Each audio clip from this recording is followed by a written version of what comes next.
வணக்கம் அன்பர்களே. தகவல் சாளரம் யூடியூப் வலை ஒளி பலருக்கும் பயன்படும் வகையில் பல்வேறு தலைப்புகளின் கீழ் பயனுள்ள தகவல்களை காணொளி மூலம் வழங்கி வருகின்றது. இதே வகையில் கூட்டுறவு தணிக்கையாளர்களுக்கு பயன்படும் வகையில் தேடல் தெளிதல் எனும் காணொளி தொடர் மூலமாக தணிக்கையின் பல்வேறு பரிமாணங்களையும் நடைமுறைகளையும் நுட்பங்களையும் காணொளி மூலமாக பகிர்வதில் மகிழ்வடைகின்றோம்.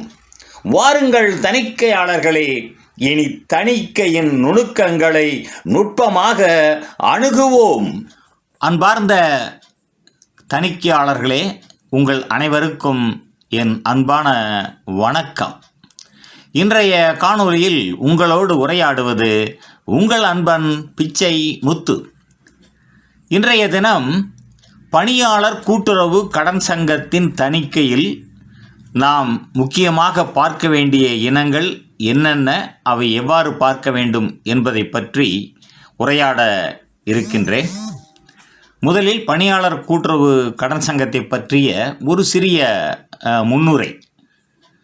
அதாவது, பணியாளர் கூட்டுறவு சங்கம் என்பது தனியார் நிறுவனம், ஆலைகள், நிறுவனங்கள், பொதுத்துறை நிறுவனங்கள், மத்திய அரசு, மாநில அரசு பொதுத்துறை நிறுவனங்கள், வங்கிகள், பல்கலைக்கழகங்கள், கல்வி நிறுவனங்கள், ரயில்வே, இன்சூரன்ஸ் கம்பெனி, மத்திய அரசு துறைகள், மாநில அரசனுடைய துறைகள் ஆகிய எல்லா இடங்களிலும் அங்கே இருக்கின்ற பணியாளர்கள், அதிகாரிகள் மற்றும் தொழிலாளர்களுக்காக ஆங்காங்கே பணியாளர் கூட்டுறவு கடன் சங்கங்கள் பதிவு செய்யப்பட்டு நடந்து வருகின்றன.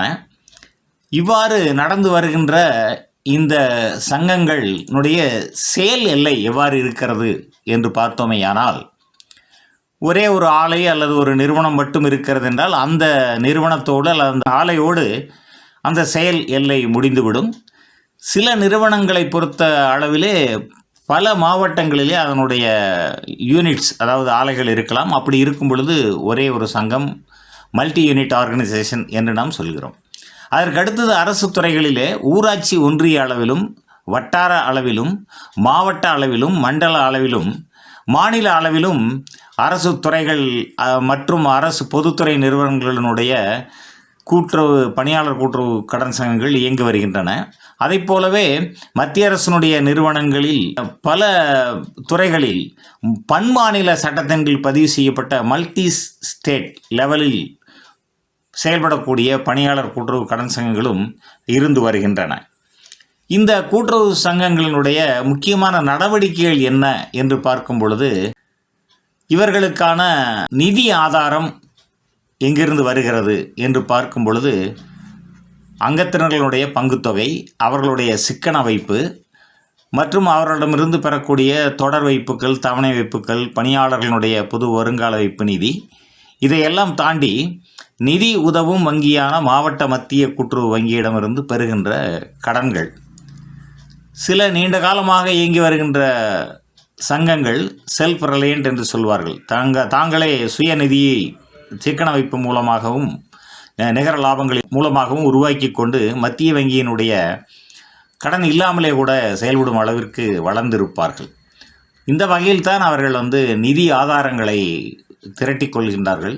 சில சங்கங்கள் அனுமதியோடு அங்கத்தினர்கள் அல்லாதவர்களிடமும் நிதியை, வைப்பு நிதியை, அதாவது தவணை வைப்பு போன்றவர்களை பெறுகின்ற நிலைகளையும் நாம் பார்க்கிறோம்.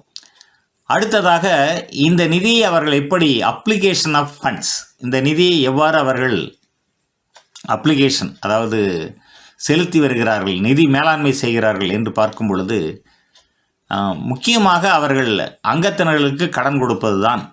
அது சம்பளத்தின் அடிப்படையிலான ஜாமீன் கடன், அதற்கு அடுத்தது நுகர்பொருள் கடன், நகைக்கடன், வைப்புக்கள் கடன் மற்றும் முதலீடுகள். இதுதான் அவர்களுடைய அப்ளிகேஷன் ஆஃப் ஃபண்ட்ஸினுடைய மிக முக்கியமான சரத்துக்கள் என்று நாம் பார்க்கிறோம். இனி தணிக்கையின் பார்வையில் இவைகள் எவ்வாறு நாம் பார்க்கப்பட வேண்டும் என்பது. மற்றபடி ஒரு நாளேடு எழுதுதல், ரொக்க வரவு செய்தல், செலவு செய்தல், வவுச்சிங் இதெல்லாம் வந்து மற்ற சங்கங்களைப் போலவே தான் இதற்கும் இருக்கின்றன. பணியாளர் கூட்டுறவு கடன் சங்கங்களுக்கு மட்டும் சிறப்பாக உள்ள சில இனங்களை மட்டும் தணிக்கையின் நோக்கில் நாம் எவ்வாறு அவைகளை பார்க்கிறோம் என்பதை நாம் இப்பொழுது பார்ப்போம். தணிக்கையின் பார்வையில் ஒன்று வைப்புக்கள் பெறுதல், அடுத்தது வந்து மத்திய வங்கியிலிருந்து கடன் பெறுதல். வைப்புக்களை பெறுதல் பொறுத்தளவில் அவர்கள் அங்கத்தினரிடமிருந்து சிக்கன வைப்பு என்பது ஒவ்வொரு அங்கத்தினரிடமும் கட்டாயமாக வசூலிக்க வேண்டிய ஒரு வைப்பு தொகையாகும். ஒருவேளை அவர் கடன் பெறாதவராகவே இருந்தாலும் கூட, உறுப்பினராக இருந்தாலே மாதந்தோறும் அவர் வந்து சிக்கன வைப்பை வந்து சங்கத்திற்கு செலுத்தி வர வேண்டும். அதற்கு அடுத்ததாக மத்திய வங்கியிலிருந்து கடன் பெறுதல் என்பது இவர்களுடைய மிக முக்கியமான ஒரு அம்சமாக இருக்கிறது. மத்திய வங்கியிலிருந்து கடன் பெறும் பொழுது மொத்தமாக எங்களுக்கு வந்து 50 லட்சம் கொடுங்கள், 40 லட்சம் என்று கொடுங்கள் என்று அவர்கள் கோரிக்கையை கடன் விண்ணப்பத்தை அனுப்ப முடியாது. அதற்கு பதிலாக இத்தனை உறுப்பினர்களுக்கு நாங்கள் கடன் தர வேண்டியிருக்கிறது என்கிற அந்த மெம்பர்களினுடைய அங்கத்தினருடைய பட்டியலோடு நிர்வாகக் குழுவினுடைய தீர்மானம், அனுமதி அவைகளை எல்லாம் வைத்து மத்திய வங்கியினுடைய ஒரு மேற்பார்வையாளர் வந்து கடன் மனுக்களை பரிசீலனை செய்த பின்னால் அது வங்கிக்கு சென்று வங்கியில் அனுமதித்த பின்னர் இந்த சங்கம் அந்த நிதி உதவும் வங்கியில் வைத்துள்ள வங்கி கணக்கில் கடன் வந்து பட்டுவாடா செய்யப்படும். அவ்வாறு பட்டுவாடா செய்யப்பட்ட உடனேயே அந்த கடன் தொகையை இவர்களுடைய கடன் பதிவேடு, இவர்கள் சங்கத்தில் வைத்திருக்கிற பாரோயிங் ரெஜிஸ்டர் என்கிற ஒரு பதிவேட்டில் கட்டாயமாக பதிவு செய்யணும். அதில் வந்து அந்த கடனை பற்றிய எல்லா விவரமும் அதில் இருக்கும். திருப்பி செலுத்த வேண்டிய தவணை முறைகளும் ரீபேமெண்ட் ஷெட்யூலும் அதில் வரும். இனி மாதந்தோறும் இவர்கள் அந்த தொகையை வந்து வங்கி நிர்ணயித்த நிதி உதவும் வங்கி நிர்ணயித்தவாறு இவர்கள் தொகையை செலுத்தி கொண்டே வருவார்கள். அதிகமாகவும் செலுத்தலாம். அவ்வாறு செலுத்தி கொண்டே வரும் பொழுது அசல், வட்டி ஆகியவைகளுக்கு அது பிரித்து வரவு வைக்கப்பட்டு கொண்டே இருக்கும். பிரித்து வரவு வைக்கப்பட்ட தொகைகள் அக்கவுண்ட் ஸ்டேட்மெண்ட்டு அந்த மத்திய வங்கியிலிருந்து கொடுத்திருப்பார்கள். அதை தணிக்கையில் நாம் கட்டாயமாக பார்க்க வேண்டும். ஏனென்றால் அசலுக்கும் வட்டிக்கும் பிரித்து போடப்பட்ட தொகையானது மிக சரியாக இருக்கிறதா என்பதை பார்க்க வேண்டும். ஏனென்றால் சில ஆண்டுகளுக்கு முன்பாகவெல்லாம் சில சங்கங்களிலே முதலில் அந்த தொகையை அனாமத்தாக வாங்கி கொண்டு பின்னால் அது அப்ரோப்ரியேஷன் என்று சொல்வார்கள். அப்படி போடும் பொழுது சில முறைகேடுகள் எல்லாம் வெளிச்சத்திற்கு வந்தன. எனவே இந்த கணக்கு மத்திய வங்கியினுடைய அக்கவுண்ட் ஸ்டேட்மெண்ட்டை வாங்கி தணிக்கையில் பார்க்க வேண்டியது மிகவும் அவசியமானதாகும். அதே போலவே ஆண்டின் இறுதியில் கன்ஃபர்மேஷன் நம்ம வந்து கட்டாயமாக வாங்கி சரிபார்க்க வேண்டும். இதில் மொத்தமாக வைப்புகளுக்கும் மத்திய வங்கி கடன் எல்லாவற்றிற்குமே ஒவ்வொரு இனங்களுக்கும் தனித்தனியாக பார்ப்பதோடு ஒட்டுமொத்தமாக அனலிட்டிக்கல் ரெவ்யூ டெக்னிக் ART என்கிற வட்டி கொடுத்தது மற்றும் கொடுக்க வேண்டியது ஒட்டுமொத்தமாக இந்த வருடத்திற்கு லாப நட்ட கணக்கில் நாம் தாக்கல் செய்திருக்கிற தொகையை இந்த ART அனலிட்டிக்கல் ரெவ்யூ டெக்னிக் என்ற முறையிலே சரிபார்க்க வேண்டும். இந்த ARTயை அறிந்து வைத்து கொண்டால் நாம் தணிக்கையிலே தலைநிமிர்ந்து நிற்கலாம் என்பதில் எவ்வித தயக்கமும் கிடையாது. அதற்கு அடுத்ததாக நாம் உறுப்பினர் கடன் வழங்குகின்ற அம்சத்தை பார்க்கலாம். இந்த உறுப்பினர்களுக்கு கடன் வழங்குவதை பொறுத்த அளவிலே புதிய உறுப்பினர்கள், பழைய உறுப்பினர்கள், அதாவது ஏற்கனவே கடன் வாங்கி முழுவதுமாக திருப்பி செலுத்திவிட்ட பழைய உறுப்பினர்கள், இவர்களுக்கு எல்லாமே வந்து ஒவ்வொரு அங்கத்தினரும் கடன் வாங்கும் பொழுது அந்த கடனுக்கு அநேகமாக ஒரு 6இல் ஒரு பகுதியை அவர்கள் பங்குத்தொகை என்று செலுத்த வேண்டும். ஸோ அவர்கள் ப்ரொபோர்ஷனேட் ஷேர் கேபிட்டல் கட்டியிருக்கிறார்களா என்பதை தணிக்கையில் நாம் பார்க்க வேண்டும். அதற்கு அடுத்தது இந்த கடன் வந்து நிர்வாகக் குழுவில் அனுமதிக்கப்பட வேண்டும். ஜாமீன்தாரரிடமும் கடன்தாரரிடமும் கடன் பத்திரம், பாண்டு வாங்கப்பட வேண்டும். இந்த கடனானது ரொக்கமாக எந்த காரணம் கொண்டும் அங்கத்தினர்களுக்கு வழங்கப்படக்கூடாது. அது வந்து காசோலை மூலமாகவோ அல்லது அங்கத்தினர்களுடைய வங்கி கணக்கு மூலமாகவோ தான் அவர்களுக்கு அனுப்பப்பட வேண்டும். அதற்கு அடுத்தது இந்த லோன் டிஸ்பர்ஸ்மெண்ட் ரெஜிஸ்டர், அதாவது கடன் பட்டுவாடா பதிவேடு என்கிற ஒரு பதிவேட்டில் இவர்களுக்கு வந்து அந்த கடன் வழங்கப்பட்ட விவரங்கள் பதிவு செய்யப்பட வேண்டும். அதிலிருந்து லோன் லெஜர், கடன் அங்கத்தினர் கடன் பதிவேடு, அந்த பதிவேட்டில் எல்லா விவரங்களும் பதிவு செய்யப்பட்டு அதில் மாதந்தோறும் வரவு வருகிற வரவு இனங்கள் எல்லாம் அதில் பதிவு செய்யப்பட்டு கொண்டே வரும்.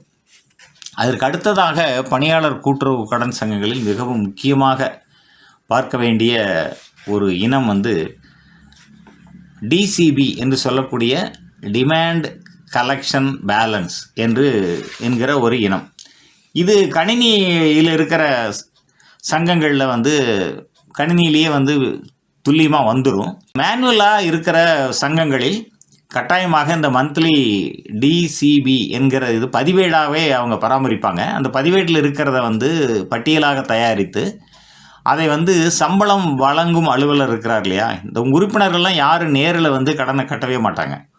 அந்த சம்பளம் வழங்கும் அலுவலர் யாரோ, தனியாராக இருந்தாலும் அரசு துறையாக இருந்தாலும் பொதுத்துறை நிறுவனமாக இருந்தாலும், அந்த சம்பளம் வழங்கும் அலுவலருக்கு மாதந்தோறும் இவர்களை அனுப்புவாங்க ஒரு டிமாண்ட் லிஸ்ட். இந்த மெம்பரை கடன் வாங்கினது காரணத்துக்காக இவ்வளவு நீங்கள் தொகையை பிடிச்சி அனுப்புங்கன்னு இவங்க ஒரு லிஸ்ட் அனுப்புவாங்க. அந்த பெய்டு டிஸ்பர்ஸ்மெண்ட் ஆஃபீஸர் வந்து அந்த தொகையை பிடிச்சி உங்களுக்கு அனுப்பணும். இதுதான் நடைமுறை. இவங்க அனுப்புகிற அந்த டிமாண்ட் லிஸ்ட்டில் மெம்பர் நம்பரு, பெயர், மொத்தமாக லோன் அவுட்ஸ்டாண்டிங் எவ்வளோ இருக்குது அப்படின்னு போட்டு, இந்த மாதம் அவர் கட்ட வேண்டிய அசல் தொகையினுடைய தவணை தொகை எவ்வளவு, அதற்கான வட்டி எவ்வளவு, அப்புறம் வந்து த்ரெஃப்ட் டெபாசிட் சிக்கன வைப்பு கட்டாயம், இதையெல்லாம் போட்டு மொத்த தொகை அவர்கிட்ட எவ்வளவு பிடிச்சி கட்டணும் அப்படின்னு சொல்லி ஒரு டிமாண்ட் லிஸ்ட்டை இவங்க அனுப்புவாங்க. இப்போ அந்த டிமாண்ட் லிஸ்ட்டை வாங்கிக்கிட்ட டிஸ்பர்ஸ்மெண்ட் ஆஃபீஸர் வந்து அதை பிடிச்சி இவங்களுக்கு வந்து அனுப்புவார். அதாவது சம்பளம் போடுறதுக்கு ஒரு 4-5 நாளைக்கு முதல்லையே இவங்க லிஸ்ட் அங்கே அனுப்பிடுவாங்க. அவர் சம்பளம் போட்டு முடித்த உடனேயே ஒரு 4-5 நாளுக்குள்ளே அந்த தொகையையும் அந்த பட்டியல் எவ்வளோ பேருக்கு எவ்வளோ பிடிச்சாங்கங்கிற விவரத்தையும் அந்த டிஸ்பர்ஸ்மெண்ட் ஆஃபீஸர் வந்து இவங்களுக்கு திருப்பி கொடுத்துருவார். இதுதான் நடைமுறை. அப்படி அந்த கலெக்ஷன் லிஸ்ட்டு வந்த உடனேயே அந்த தொகையெல்லாம் அந்த கலெக்ஷன் மெம்பர் வைஸாக வந்திருக்கிற வசூல் விவரங்களை சப்டே புக்கில் போடணும். சப்டே புக்கில் போடும்போது அசல் எவ்வளவு, வட்டி எவ்வளோன்னு ஒவ்வொரு மெம்பருக்காக போட்டு டோட்டல் பண்ணி அதை அப்படியே டே புக்கு ஏற்றிடுவாங்க. அப்படி சப்டே புக்கில் இருக்கிற தொகையை ஒட்டுமொத்தமாக இருக்கிற சப்டே புக் ஒரு நாள் பூரா எழுதிட்டாங்கன்னா அது ஒவ்வொரு மெம்பருக்கும் அவர்களுடைய மெம்பருடைய லோன் லெஜரில் கொண்டு போய் அந்த இன்ட்ரெஸ்ட்டு பிரின்சிபல் எல்லாத்தையும் போஸ்டிங்ஸ் போட்டு அங்கே வந்து பேலன்ஸ் ஒவ்வொரு மெம்பருக்கும் அரைவ் பண்ணி வைப்பாங்க. ஆக இந்த டிசிபி இருக்கு இல்லையா, மந்த்லி டிசிபி, அதாவது ஒவ்வொரு மாதமும் போடுற அந்த டிமாண்டு கலெக்ஷன் பேலன்ஸ் ரிஜிஸ்டரில் அந்த பேலன்ஸ்னு கடைசியாக வரும். அந்த பேலன்ஸும் அந்த சப்டே புக் எழுதி முடிச்சோன்னே ஜிஎல் போஸ்ட் பண்ணிடுறோம். அதில் வர ஜிஎல் பேலன்ஸும் டேலி ஆகணும். அது ரொம்ப முக்கியமான ஒரு விஷயம். தணிக்கையில் மிக முக்கியமாக பார்க்க வேண்டிய ஒரு விஷயம் வந்து டிசிபியில் வரக்கூடிய பேலன்ஸும் ஜிஎல்லில் வரக்கூடிய பேலன்ஸும் டேலி ஆகுதா அப்படிங்கிறத உறுதி பண்ணிக்கணும். ஒவ்வொரு மாதமும் இதை பார்க்கணும். அப்புறம் வந்து மெம்பர்களுக்கு போட்டிருக்கிற இன்ட்ரெஸ்ட் வந்து சரியாக ஒவ்வொரு மாதமும் சரியாக போட்டிருக்கிறாங்களா அந்த டிமாண்டில் அப்படிங்கிறதையும் நம்ம பார்க்கணும். அது வந்து சின்ன சங்கமாக இருந்தால் முழுசாக பார்த்துடலாம். இல்லைன்னா நீங்கள் டெஸ்ட் செக் வந்து அதுக்கான சாம்பிளிங் டெக்னிக்கை பயன்படுத்தி அதை பார்க்கணும். அதற்கு அடுத்தது எம்ப்ளாயீஸ் கிரெடிட் சொசைட்டியில் மிக முக்கியமாக பார்க்க வேண்டியது வந்து ஓவர் டியூ லோனுடைய examination of overdue loan. ஏனென்றால் பொதுவாக பணியாளர் கூட்டுறவு கடன் சங்கங்களில் தவணை தவறிய கடன் என்பது வருவதற்கு வாய்ப்பு மிக மிக குறைவு. ஏனென்றால் எல்லோரும் சம்பளம் வாங்குறவங்க மாதம் மாதம் பிடிச்சி இங்கே வந்துடும். ஒருவேளை அவர் லீவ் போட்டிருக்காரு அல்லது லாஸ் ஆஃப் பே அல்லது சம்பளம் போடாமல் விட்டாங்க, அல்லது ஏதாவது ட்ரைனிங் போனார், வெளியூர் போயிட்டார், இந்த மாதிரி ஏதாவது சில காரணங்கள் இருந்தால் கூட அது ஓரிரு மாதங்களில் மறுபடியும் முழு தொகையும் வசூல் ஆயிரும். ஸோ அதனால தான் அதை பார்க்கணும். நீண்ட காலமாக ஓவர்டி இருந்ததுன்னா அந்த மெம்பர் ஒரு வேளை ரிசைன் பண்ணிட்டாரா அல்லது சஸ்பென்ஷனில் இருக்கிறாரா அல்லது இறந்து போயிட்டாரா, எதனால் அவருக்கு வந்து பிடிக்காமல் இருக்குது அப்படிங்கிறதுனால கட்டாயமாக அந்த ஓவர்டி லோனை வந்து எக்ஸாமினேஷன் கட்டாயம் பண்ணணும். அந்த மாதிரி ஏன்னா அந்த ஓவர்டி எக்ஸாமினேஷன் பண்ணாதனால சில சங்கங்களில் முற்காலங்களில் வந்து சில நடந்த முறைகேடுகள் எல்லாம் வந்து கண்டுபிடிக்க முடியாத நிலைமையெல்லாம் இருந்தது. அதனால தான் அதை வந்து இந்த எம்ப்ளாயீஸ் கிரெடிட் சொசைட்டியை பொறுத்தளவில் எக்ஸாமினேஷன் ஆஃப் ஓவர்டியூ லோன் அப்படிங்கிறது மெம்பர் லோனில் மிக மிக முக்கியமான ஒரு விஷயங்க. அதற்கு அடுத்தது மொத்தமாக இன்ட்ரெஸ்ட் கலெக்ஷன் இருக்கு இல்லைங்களா, அந்த இன்ட்ரெஸ்ட் கலெக்ஷனை பொறுத்தளவில் மெம்பர் வைஸாக அந்த டிமாண்ட் லிஸ்ட்டில் பார்க்குறோம். அது இல்லாமல் இந்த அனலிட்டிக்கல் ரெவ்யூ டெக்னிக்கை பயன்படுத்தி ஒட்டுமொத்தமாக இந்த வருஷம் வசூல் ஆன மற்றும் வருட இறுதியில் வசூலாக வேண்டிய இந்த வட்டி இருக்குல்ல, அது வந்து கரெக்டாக வருதா அப்படின்னு பார்க்கணும். டோட்டல் லோன் அவுட்ஸ்டாண்டிங்க்கு அதுக்கு வந்து ஜென்ரல் லெஜரில் வந்து 12 நிலுவைகளை எடுத்து 12ஆல் வகுத்தோம்னா ஆவரேஜ் மந்த்லி பேலன்ஸ் கிடைக்கும். ஸோ அதை வச்சு நம்ம வந்து ஒரு வருடத்துக்கு எவ்வளோ வட்டின்னு கணக்கு போட்டு நம்ம வந்து அனலிட்டிக்கல் ரிவ்யூ டெக்னிக் வந்து பயன்படுத்த முடியும். அதை நீங்கள் கற்றுக்கிட்டிங்கன்னா ஒட்டுமொத்தமாக அனலிட்டிக்கல் ரிவ்யூ டெக்னிக்கில் வந்து ஆல்மோஸ்ட் வந்து மெம்பர்கிட்டருந்து வசூல் பண்ண வட்டி வந்து சரியாக வந்துன்னு சொன்னால் தனிப்பட்ட வகையில் ஒவ்வொரு மெம்பர்கிட்டும் கலெக்ஷன் பண்ணது சரியாக இருக்கும் என்று நீங்கள் உறுதியாக சொல்ல முடியும். எனவே அந்த இதையும் வந்து நீங்கள் மிக முக்கியமாக பயன்படுத்த தெரிஞ்சுக்கணும் இதையெல்லாம். அதுக்கு அடுத்தது வந்து லெஜர் பேலன்சஸ் அப்படிங்கிறது தான் தணிக்கையில் வந்து எம்ப்ளாயிஸ் கிரெடிட் சொசைட்டியில் முக்கியமான ஒரு விஷயம். அதில் இந்த மந்த்லி டிசிபி லோன் வந்து ஜெனரல் லெஜரோட டேலி ஆகணும். அப்புறம் மெம்பர் லோனை வந்து வருஷ கடைசியில் வந்து மெம்பர் வைஸாக எடுக்கிற லோனும் ஜெனரல் லெஜரும் டேலி ஆகணும். ஷேர் கேபிட்டல் வந்து மெம்பர் வைஸாக இருக்கிற ஷேர் கேபிட்டல் பேலன்ஸும் ஜெனரல் லெஜரும் டேலி ஆகணும். த்ரெஃப்ட் டெபாசிட் லெஜர் படி இருக்கிற லெஜர் பேலன்ஸும் ஜெனரல் லெஜரும் டேலி ஆகணும். அதே மாதிரி fixed deposit, recurring deposit, thrift deposit எல்லாமே வந்து தனியாக ரிஜிஸ்டர் வச்சுருப்பாங்க. லெஜர் பேலன்ஸ் ரெஜிஸ்டர்னே இருக்கும். அந்த ரெஜிஸ்டரில் வரக்கூடிய டோட்டலும் ஜிஎல்லும் டேலி ஆகணும். அதை வச்சு அவங்க வந்து மேனேஜ்மெண்ட் நம்மளுக்கு ஒரு சர்டிஃபிகேட் கொடுப்பாங்க. லெஜர் பேலன்சஸ் டேலிடு என்னென்ன இடத்துல வந்து balance as per GL, balance as per ledger balances டிஃபரன்சஸ்ன்னு சொல்லுவாங்க. டிஃபரன்ஸ் இருந்ததுன்னா இந்த ப்ரீவியஸ் இயர்லேருந்து டிஃபரன்ஸ் வருது அப்படின்னு சொன்னாங்கன்னா ப்ரீவியஸ் இயரில் உண்மையிலேயே அந்த டிஃபரன்ஸ் இருந்திருக்குதாங்கிறத நம்ம உறுதி பண்ணிக்கணும். ஒருவேளை கரண்ட் இயரில் டிஃபரன்ஸ் இருந்தது அப்படின்னு சொன்னால் அதை விடவே கூடாது. கட்டாயமாக வந்து அதை டேலி பண்ணியே ஆகணும். இல்லைன்னா அதை கட்டாயமாக வந்து பேராவில் எழுதி நம்ம வந்து அதை எந்த அளவுக்கு அந்த டிஃபரன்ஸு அப்படிங்கிறத அதனுடைய முக்கியத்துவத்தை பொறுத்து அதுக்கு தகுந்த மாதிரி நம்ம சீரியஸாக அதை எடுத்துக்கிட்டு எழுதணும். அதற்கு அடுத்தது மத்திய வங்கியிலிருந்து அவங்களுடைய லோனுக்கு வந்து கட்டாயமாக வந்து கன்ஃபர்மேஷனை வாங்கணும். அக்கௌண்ட் ஸ்டேட்மெண்ட்டையும் வாங்கி பார்க்கணும். அப்புறம் பேங்க் அக்கௌண்ட் இருக்கும் இல்லையா, இந்த சங்கத்துக்கு பணியாளர் கூட்டுறவு சங்கத்துக்கு வந்து அவங்க மத்திய வங்கியில் ஒரு பேங்க் அக்கௌண்ட் இருந்திருக்கும். அந்த பேங்க் அக்கௌண்ட்டுக்கு நம்ம பேங்க் ரெக்கன்சிலியேஷனை வாங்கி பார்த்துட்டு அது இல்லாமல் கன்ஃபர்மேஷன் பேங்க்லேருந்து கொடுத்துருப்பாங்க. அந்த கன்ஃபர்மேஷன் இதையும் வாங்கி நம்ம சரியாக இருக்குதா அப்படின்னு பார்க்க வேண்டியதும் மிகவும் முக்கியமானது. அப்புறம் ஆடிட்டில் பொதுவாக நீங்கள் மற்ற சங்கங்களில் பார்க்குற மாதிரியான விஷயங்கள் கேஷ் பேலன்ஸ் வெரிஃபிகேஷனில் தொடங்கி கிரெடிட்டாரு சன்றி கிரெடிட்டார் பார்க்க வேண்டியது. ஜொல்லாக இருந்ததுன்னா கட்டாயமாக வந்து ஜொல்லாம் வெரிஃபிகேஷன் பாக்கெட்டுக்கு அது இதெல்லாம் வெரிஃபிகேஷன் பண்ணி ஆகணும். ஜொல்லோன் பாக்கெட்ஸ் எல்லாம் வெரிஃபை பண்ணணும். டெபாசிட் லோன் கொடுத்தாங்கன்னா, ஃபிக்ஸ்டு டெபாசிட் லோன் கொடுத்தாங்கன்னா அது நாம்ஸ் படி கொடுத்துருக்காங்களா, கரெக்டாக இருக்குதா அப்படிங்கிறதையெல்லாம் பார்க்கணும். அதுக்கு அடுத்தது வந்து நான் மெம்பர்கிட்ட டெபாசிட் வாங்கியிருந்தாங்கன்னா அதில் ஏதாவது டிடிஎஸ் டேக்ஸ் டிடக்ஷனட் சோர்ஸ் வர வேண்டியிருக்குதா அப்படிங்கிற விஷயத்தையெல்லாம் பார்க்கணும். அப்புறம் மெம்பர்னுடைய லோன் ஃபைலை வாங்கி அதை சில ஃபைல்களை மட்டும் நம்ம செக்காவது பண்ணணும். அப்படி அதே மாதிரி மத்திய வங்கியில் இவங்க போட்டிருக்கிற லோன் அப்ளிகேஷனையும் பார்க்கணும். மெம்பர்களுடைய லோன் அப்ளிகேஷன் ஃபைலை கட்டாயமாக பார்க்கணும். சேலரி லோன் இல்லாமல் மற்ற லோன் கொடுத்துருப்பாங்க இல்லையா, கன்சியூமர் டியூரபிள் லோனு, மற்ற வேறு ஏதாவது ஒவ்வொரு சங்கத்துலேயும் ஒவ்வொரு விதமான லோன்லாம் சிறப்பு கடன்லாம் இருக்கும்.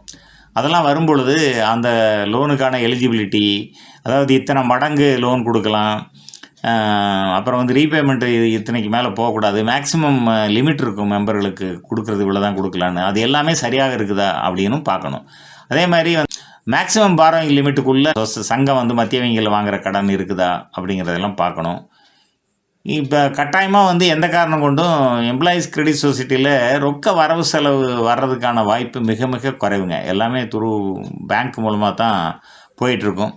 அப்புறம் வந்து நீங்கள் பணியாளருடைய ஸ்டாஃப் ப்ராவிடன்ட் ஃபண்டு, அவருடைய சேலரி, அது எப்படி வந்தது என்னெல்லாம் பார்க்கணும். ஒருவேளை ஓவர்டி லோன் இருந்தால், ஓவர்டி லோன் அதிகமாக இருக்காது, ஓவர்டி லோன் இருந்தால் இவங்களுக்கு வந்து நான் பர்ஃபார்மிங் அசட்டுக்கான அந்த ஆர்பிஐனுடைய ப்ரொவிஷன்ஸ் இவங்களுக்கு அப்ளை ஆகாது.